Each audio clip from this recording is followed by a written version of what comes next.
Hello, I'm Faye Tunnicliffe, Proteas women batter.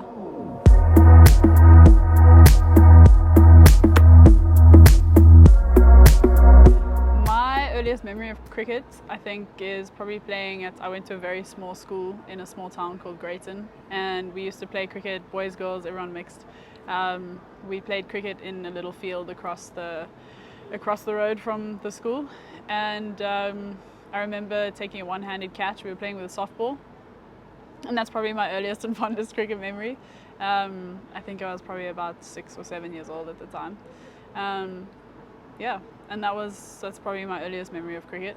And it's always been in my family, so I grew up playing garden cricket with my dad, and my dad and I were always very competitive together, whether it was cricket or squash or golf or whatever it was.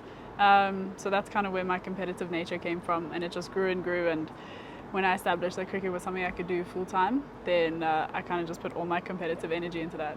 We were chatting about women's cricket, and he said, no, but girls don't play cricket. So then I said, okay, tell coach I'll be at the next practice. And that's literally how I started playing cricket in the boys team at school. And then I was lucky to have a coach that caught onto it, and he was really passionate about it as well. So he kind of he took it and he ran with it. And I haven't looked back since. I've been playing ever since.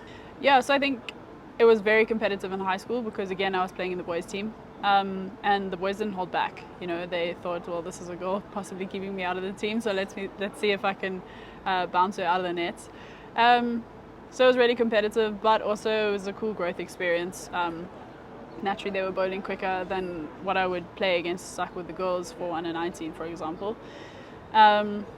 Yeah, so I kind of played in the boys team until about grade 11, and then stopped there. They were obviously just getting big and strong by that stage, and I was playing a lot of provincial cricket at the time for Boland, so I was playing under 19 and senior women's cricket. And then after high school, studying at ETA College. Well, I first took a gap year and then studied, but they were always so accommodating. If I had to go away, then they would kind of just send me the work that I had to do, really accommodating in that regard, and they were very supportive of the journey as well. I did a 3-year diploma in sport and exercise science. So fully qualified there, also qualified in sports nutrition. It just kind of helped with my game. I wanted to know, why I had to do heavy squats and deadlifts. Sure, I'll be honest, I don't remember much of my debut tour. I think I felt like a deer in the headlights. I was so nervous. But yeah, I remember Danae gave me my cap. It's kind of gone full circle now because we're playing provincial cricket together now. But what an experience. I mean, the West Indies was a beautiful country. Not many people just kind of get a phone call and say, listen, in 4 days' time, you'll be making a debut for your country and you're going to be in one of the most beautiful parts of the world. I feel really, really honored to be able to say that I've had my debut. And also, again, like you mentioned, there's just so many iconic players that were there at that time and they're still in the team. So yeah, very lucky to be in the mix. Unfortunately, I do remember that game. Not my best cricket game, but I guess that's the nature of international cricket.